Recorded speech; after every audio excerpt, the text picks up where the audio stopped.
If it's okay, I'll go ahead and start off with that. I think that I'm going to kind of repeat a little bit of what Katie had to say here, in that it really is beneficial and important for us to work with other organizations in this way. So, for instance, if somebody comes through our program and they finish what they can do with us, our follow-up with them is to make sure they're connected in some other way. Now, it's not always that they're going to be ready necessarily. So you talked about green jobs, for instance. So one of our jobs is to make sure they're set up at ACC. So that's our next step. And so the way we follow up with them, it could be literally 2 years down the road before they're really taking on the next step. There's a lot of investment that this individual has to make.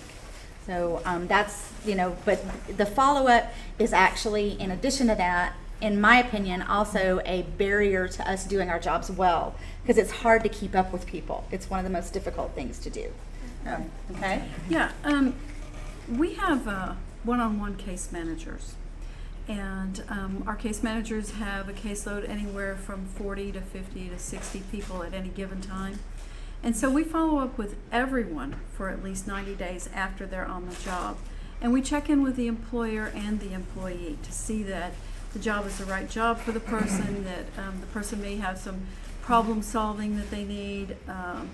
But our model is one-on-one. We have about 40 people who are doing case management at this point, and with several different populations. One of the populations is people with barrier to employment's disadvantaging conditions, economically disadvantaged. One of the populations is people with disabilities, and the other population is youth services. And those youth services programs are funded by Workforce Solutions. So there again, we're working with another agency. But we feel like our case manager's major role is, number one, to access the resources that person can get in the community. But number two, to provide that encouragement and support. I think everyone knows what it's like to look for a job. You know that there's a lot of rejection. You know that you're going to have to try very hard, especially in this economy, to get the job. And so our case managers are the support people. They give a lot of encouragement. They give new ideas. They help them with networking. And we do at least a 90-day follow-up. Some of our clients in specific programs are being followed for at least 2 years. Wow. So there's a lot of one-on-one, and we think that's very, very effective when you're moving a person towards self-sufficiency. And just, I'm sorry to take so much time, but one more thing is we are, with our long-term clients, we're working on financial stability and asset building.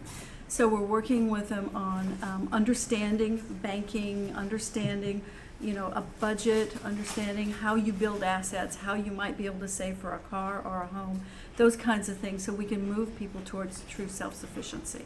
Great. And Victoria, what do you do over there for strategies I think, after the to agree with hiring them, I point? think one of our main challenges is when our contracts are up, when we don't have any more jobs, which is exactly what Rick said, is, we have a contract, it lasts a certain amount of time, and then when we're done, if we don't have anything else to give them, they move on because they need.